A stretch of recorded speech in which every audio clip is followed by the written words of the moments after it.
Thanks, Shinya, for joining us today. How has the conference been for you so far? Thanks so much. This is good. So far, so good. Then this is first time to join LSI for me, but I'm really honored to be here. LSI Asia, which is our first event in the Asia Pacific region this year. Yeah, congratulations. Thank you. Quick background on both of us. My name's Amanda Wei. I'm the Global Program Director here at LSI. And Shinya, I'd love to learn a little bit more about you. And I know you have a presentation, so really excited to jump into it. Sure. So I'm going to talk about the Japan current situation about the startup ecosystem. But first of all, I am currently an angel investor based in Tokyo. But also I am a serial entrepreneur of several startup companies. So my startup portfolio is currently around 20 in Japan, and then more than 20 startup companies outside of Japan. So I have been, trying to make a synergy among my startup portfolio currently. Originally started from a health tech startup company, including a biopharmaceutical, but I'm currently expanding to other industry like entertainment, to make, better community, to make more, innovation with people from industry, academia, and, government too. So today, I would like to show our short video about, not yet. About my private incubation located in Shibuya City, Tokyo, because I am a professor and a researcher at the 3 medical schools in Japan. One is Tohoku University, another one is Osaka University, then Kobe University. Those are all national university as a medical school, and then 2 more business school in Japan. Then, of course, my students are medical students and business school students, MBA students for master degree and a PhD degree. But it's quite difficult to make a startup company, deep tech, from our universities. So I actually tried to make my private incubation as small as possible. And then my first research question was how we can make a better strategy for startup creation or for ecosystem. I mean, how we can make, optimize innovation management. Then I received the government grant from central government, cabinet office, and also Ministry of Economy and the Tokyo Metropolitan Government. Then I started my private incubation 3 years ago. So the video will play soon, but this is talking about my private incubation. But this is currently expanding to the, university, startup ecosystem, and a government, and also lots of industries, including from outside of Japan. So today, Matt from Medtech Actuator here, I am actually one of startup mentor based in Tokyo of Medtech Actuator. So they are also one of our, collaborator in Japan. So could you kindly play a video first? Is it okay? Would you like? Yes, let's go for it. Okay. We'll hop right in. Do you know Toji? This is a sake factory in Japan. So we have a culturally such type of decentralized autonomous organization since long time ago. This organization is a very flexible, only one season as a one team to make sake in the winter season. Then I tried to create such type of decentralized autonomous organization for the startup ecosystem. So phase 1 is a management 1.0. I tried to be a dictator. So this is a dictatorship to manage everyone as a community owner. So this is my startup incubation. Then phase 2 was a management 2.0. This is an oligarchy stage. I had, fortunately, several my oligarchy to be delegated everything from my side. Then now in this year, we are in a phase 3, which is called the Management 3.0. This is a totally democratic phase to make all, startup founder here. So discussion 3 is a formulation of the economic circulation in my community, including a university, government. So CoinStore is actually crypto exchange company based in Singapore.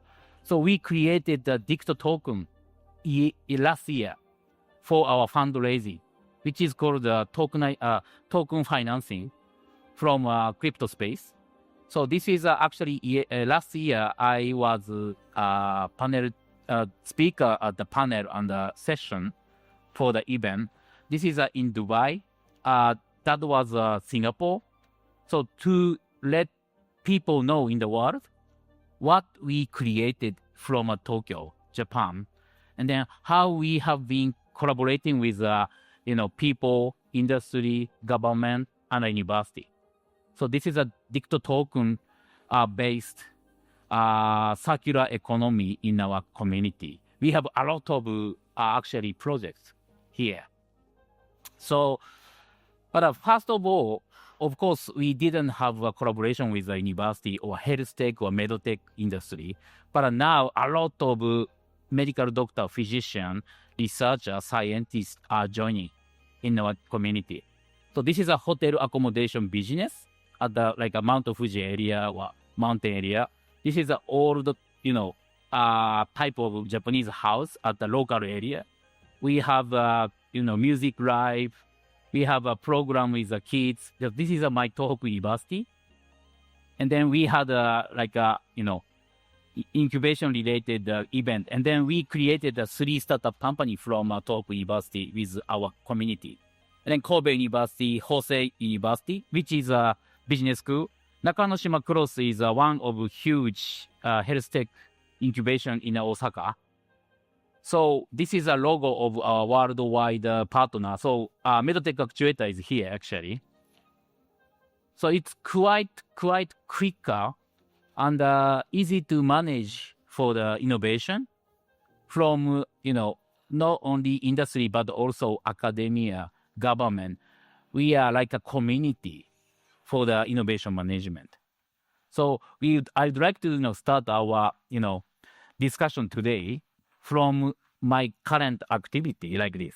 Yeah, let's dive in. So something I think our audience will be really excited to dive into, since we have people coming from all over the world at the conference today. You have this exposure to all these different universities, students who are med students, students who are business students.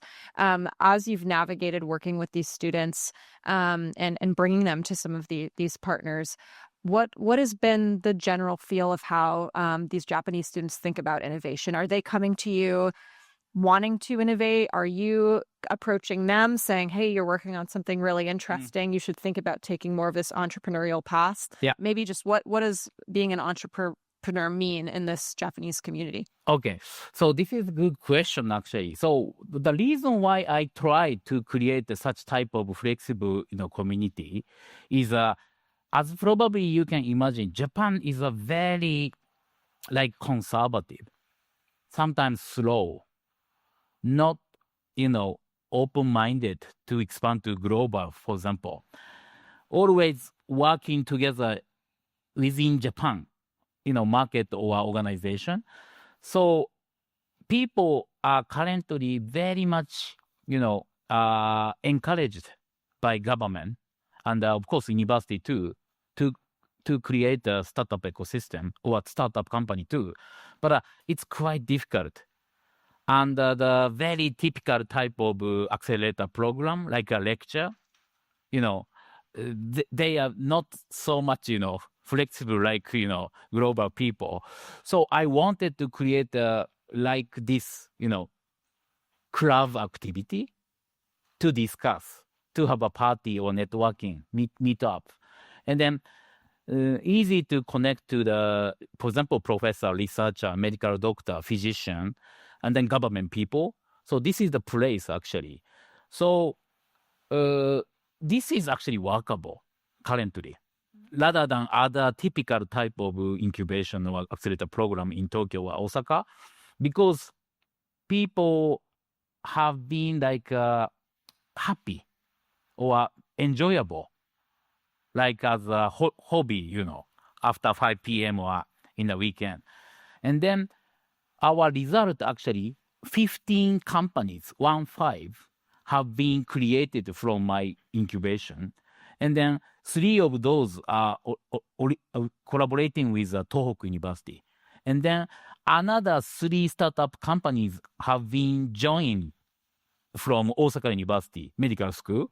And then Kobe, 3 companies, still 3 startup companies are also joining to our community. And these companies that are coming from universities, I think the culture, I mean, even across the US where I'm based in San Francisco, every university has a different culture. I'd say very relevant for medtech, health tech, biotech. When you have IP that's been created within the university, are these universities friendly to, we're going to craft a company around this, we're going to spin it out? And is there a variety amongst the universities, or it sounds like there's excitement to actually have the technology spin out? Yes. It's really exciting. Yeah. So Amanda, you are from Stanford, but I often, visit the Bay Area to visit a researcher or professor at the Stanford University too.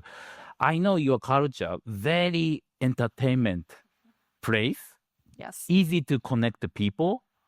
No need to be formal, right? And then not like a hierarchical community or organization, right? So it's not common in Japan, actually. We are sometimes very hierarchical and then sometimes very solid, organization. This is sometimes good, but this is sometimes not good. So maybe for manufacturing, solid organization or hierarchical management model is a very good, probably, like we did in the 20th century. But now is a more decentralized era. We need to be more autonomous, individually, something like this. So I think this trial is, making Japan startup ecosystem to follow like a Bay Area or maybe Singapore. Yeah, since you're pulling different elements from different countries, and when thinking about that innovation process, it's like, okay, we have the talent across these universities. These universities are actually really excited to work with these students to spin this technology out. So now you have these students, you're bringing them together in this group. Yes. You're just one person. I'm curious, like, as you think about building out this portfolio and we're continuing to bring these students together, how do you think about scaling your work? And really thinking about almost your advisory board that you build around you and who you bring in for these companies. I think it's a common question folks think about as if they're emerging manager, early funds to those that are trying to build communities in their area. You can start off with one person with a vision. But what is your path to really scaling this work to continue building out this ecosystem? Yes. This is also a good question. So only one person is impossible to manage, of course, many of companies or organization, right? So I didn't want to focus on only one startup company as a founder and the CEO. So I tried to create such type of ecosystem as a professor or researcher and entrepreneur. So, but my focus is currently as an angel investor, or maybe I can say business producer, to assign my community member or friend from university, like medical school or business school. And then I have been delegating to them CEO role. Even I am 100% shareholder as a representative of this startup company. So this is the way to manage many startup companies and organization. And then my students from medical school and business school, they are currently have been CEO of my startup company as a co-founder.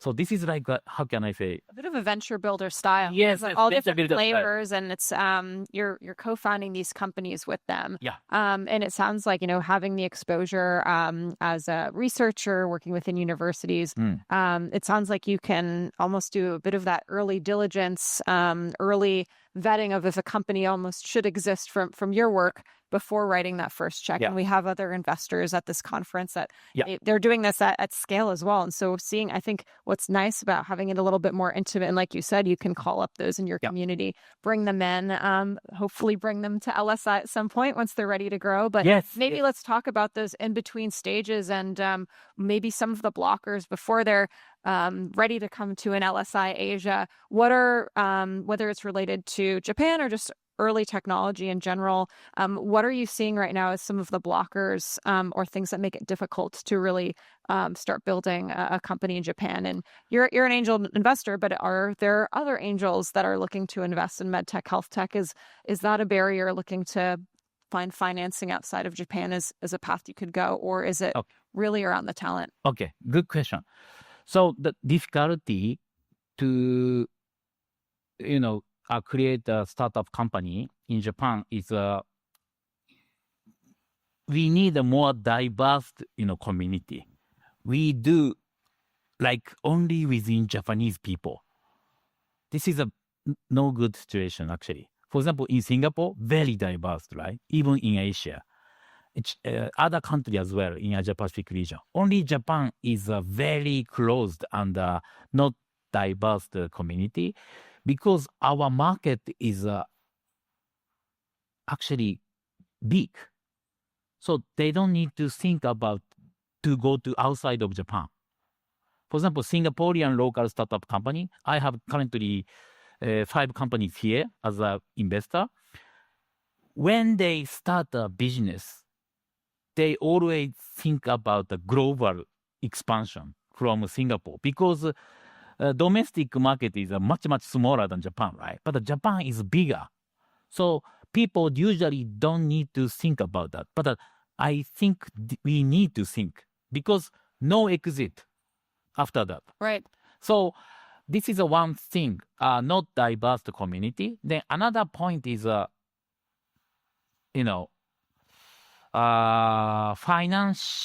finance gap from the scratch to maybe, early phase.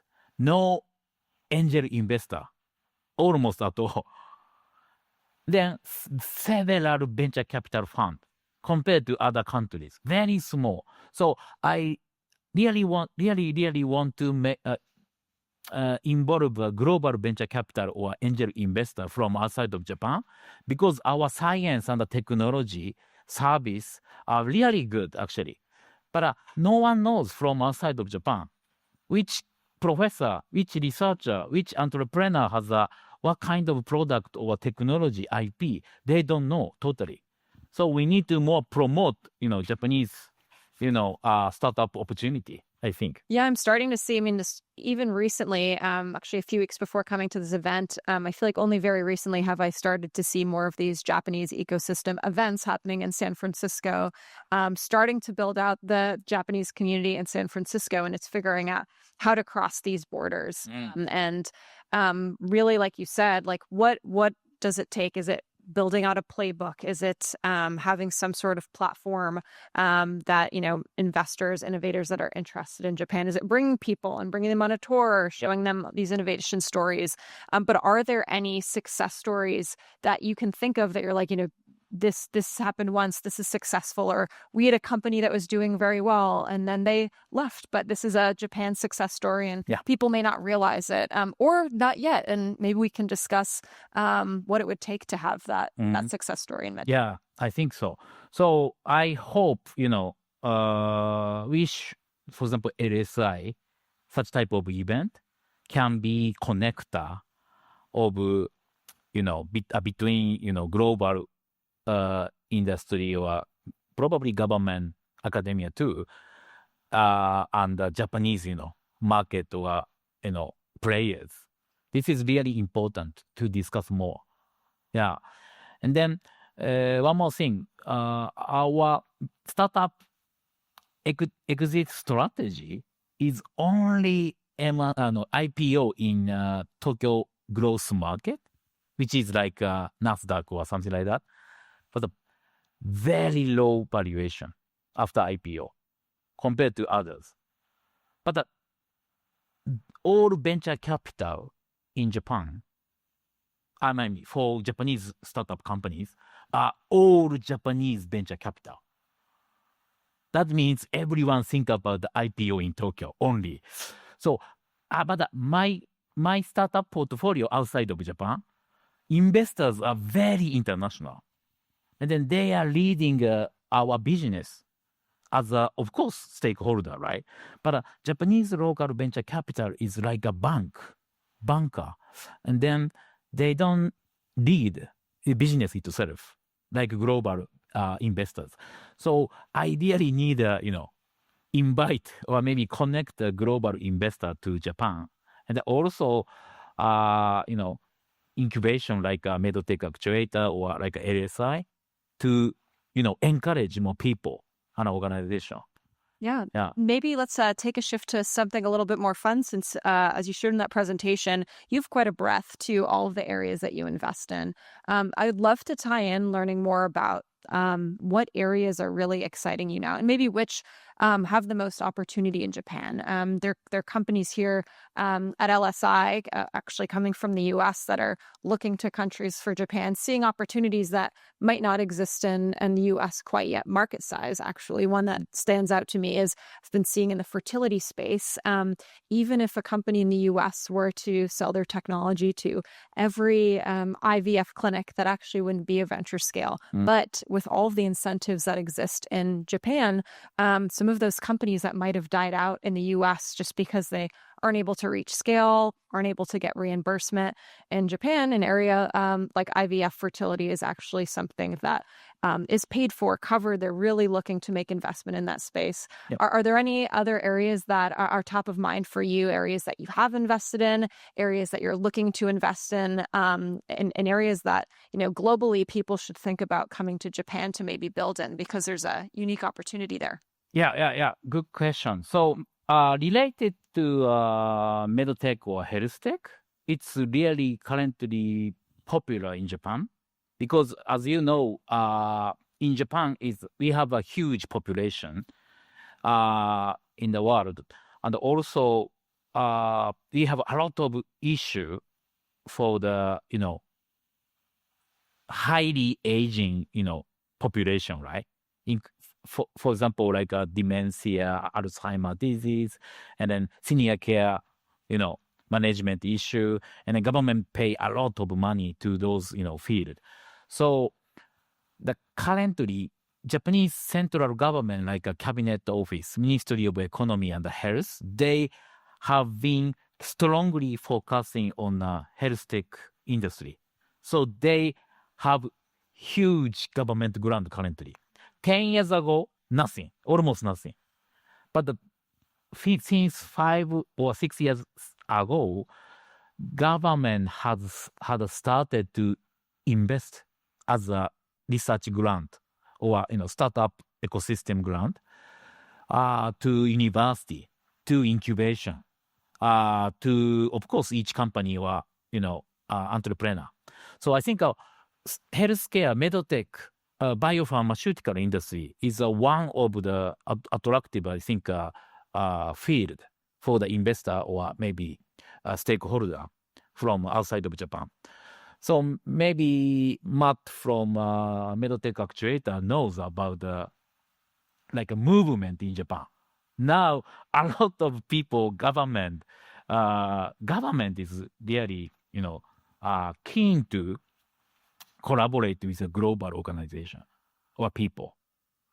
Yeah, I think longevity especially is becoming a bit of a hot topic right now. I think some people think of longevity as more of preventative medicine to allow one to live longer, also as a way to think about the aging population. I think you made a good point, especially for Japan, we're seeing this aging population.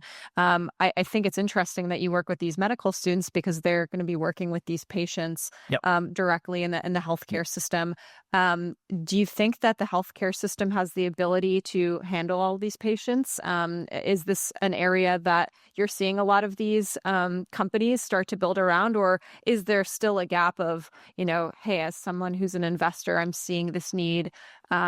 these business students and healthcare students aren't seeing it yet, and that is your place to maybe guide them into areas, make those connections with grants? Or are you actually seeing the community be aware and connected with the government on, like, these are the areas we should be spending time in? Just to clarify how that communication works within the ecosystem. Okay, good question. Yes. So the current medical students, for example, they are all younger generation. So quite aggressive to make a startup business from their side. Even, of course, professional physician or medical doctor has a great idea at the, hospital or in front of a patient, right? So I have currently been collaborating with them how to make your idea to be business, something like this. So this is a good point. And then another thing is Japan is good at the manufacturing, probably for hardware, robotics, maybe. Like Toyota or Honda, Nissan for the automobile, industry. But we are not good at, or very weak at the software development, actually. I mean, user interface is not, user-friendly compared to other countries. So, this is a very good opportunity maybe for the companies or people from outside of Japan. A lot of collaboration, Collaboration with global world with Zoom, a lot can get done. Expert or maybe people who are good at the manufacturing, but maybe you can support to develop, for example, application, user interface, something like this, and collaboration. Because no good user interface in Japan currently. So actually it's blue ocean for maybe as your business probably opportunity. And then I think another opportunity, if you getting into Japan market, you can also get the Japanese government grant. If you have, for example, Japan entity, or if you have a partner like me, professor, it's a collaborator is fine.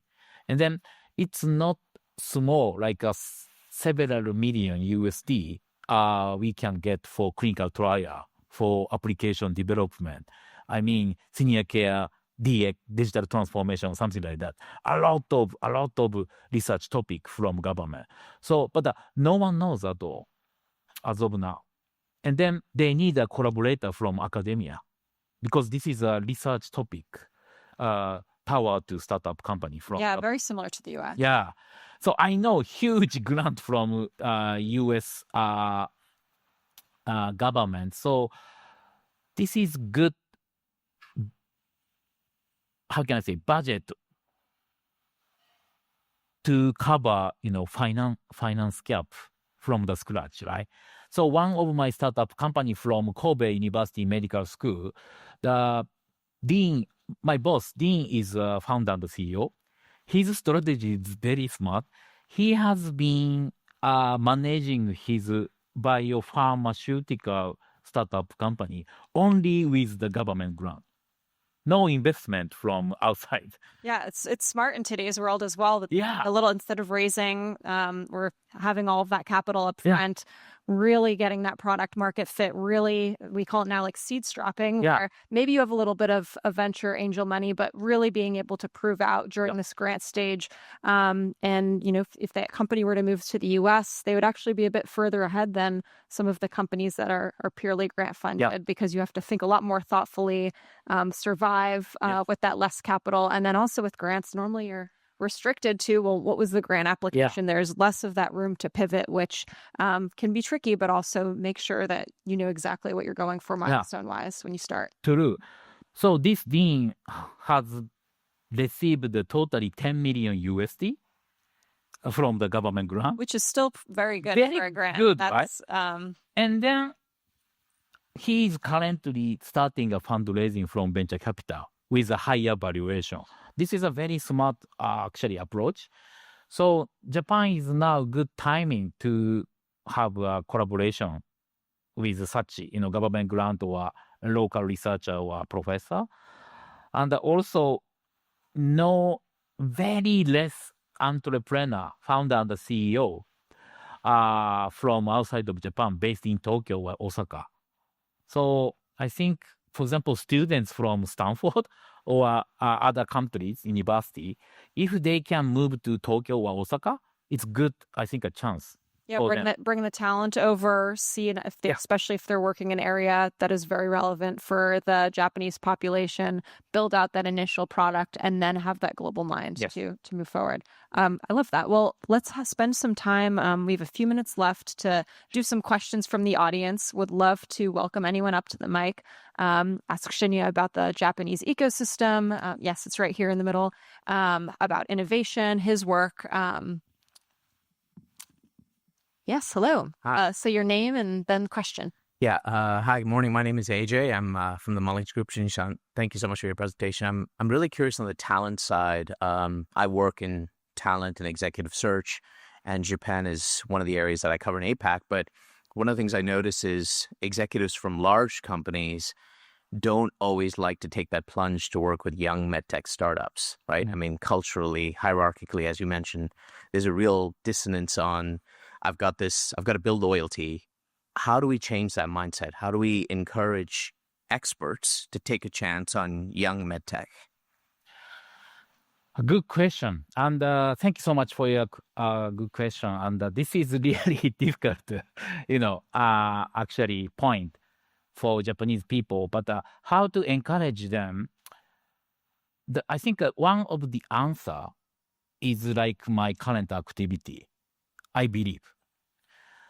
So if, for example, if I can show role model to them, or example, or model case study, whatever, they will be changing his or her mindset.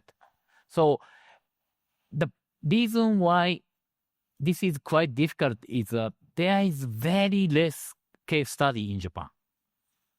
Then many people are like decline or failed. So people doesn't want to take a risk, right? As a conservative people. So this is like a festival, right? Like entertainment. So people are like how can I say? Coming to our community space. What are you doing? Something like this. Then I will connect them to the successful people as a case study, or I can show them as my case too, or connect the global people or business person. So this is a very much gradually, activity, but quite effective, I believe. So no government how can I say, government program operation is too much official, right?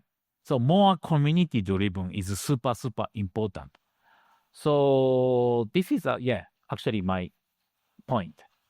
I think also with the more global community that you're building as well, it's like, well, maybe not even just looking at Japan as a case study, since if there are limited cases, but having them find someone that they can connect with, be like, this is someone like me, like this person came from, a medical background, or this person came from a city where entrepreneurship isn't, as maybe validated. And so I think there's an opportunity as well to build, I mean, even connecting with the US, where I think everyone thinks of Silicon Valley as this area of innovation. You look at the South in the US, and there's a lot of people who start there and they're like, is building a company actually the right thing? And the case study we've seen is it just involves a little bit more of that collaboration. And so Japan, I think, is unique, but also it's not unique in being able to start from a maybe more conservative ecosystem that happens all over the world. And so I think it's finding those differences and using your platform to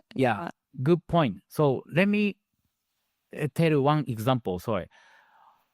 For example, HR industry, IT industry currently are getting more founder or entrepreneur from outside of Japan in Tokyo or Osaka. So there are many startup companies rather than healthcare. or Medtech. But in the Medtech industry, almost zero entrepreneur or player from outside of Japan. So only Japanese people. So maybe, of course, this is an industry gap. IT or maybe HR industries probably was easy to enter, maybe from outside. But Medtech, biopharmaceutical industry, health tech, I think it's time to start to make such place or community. So maybe next year, I really would like to invite LSI to Japan, LSI Japan 2026. So yeah, let's do that together. Yeah, I'd love that. Maybe last few minutes, one last question before we wrap things up. Yes, hop on over to the mic, Adrian. Hi, Professor. Thank you very much, and thank you for taking the question. There's been a lot of both in the biotech and medtech space. There's been quite a lot of really, really good world-changing innovations, right? That are invented in Japan. And yet, when you look at Japanese startups and Japanese ventures, it's hard to name that many that have been able to kind of scale globally. Yeah. Right? Like, why is that? Like, do you need to be 100 years old in order to scale globally? Like, why are there not any 20-year, within these last 20 years ventures that have been doing well? Thanks so much. Good question. Great question. So this is a very clear reason I have been seeing. No global investor or players are involved. So only Japanese people are doing, right? So they don't know global strategy or model case or case study, how to make an IPO, how to make an M&A, not only within Japan market, because only within Japan market, of course, valuation is much, much lower than global, right? And then no investor here, no company who can acquire the Japanese local startup here. So the reason we need more, diverse international market or environment. This is the reason. So I have been seeing such type of startup or founder a lot. But all cases only within Japanese people. This is the reason why they couldn't. But I am also totally agree with you that Japanese science technology is really good. So this is like, how can I say, black stone. If we can make a diamond from this. But no one knows now.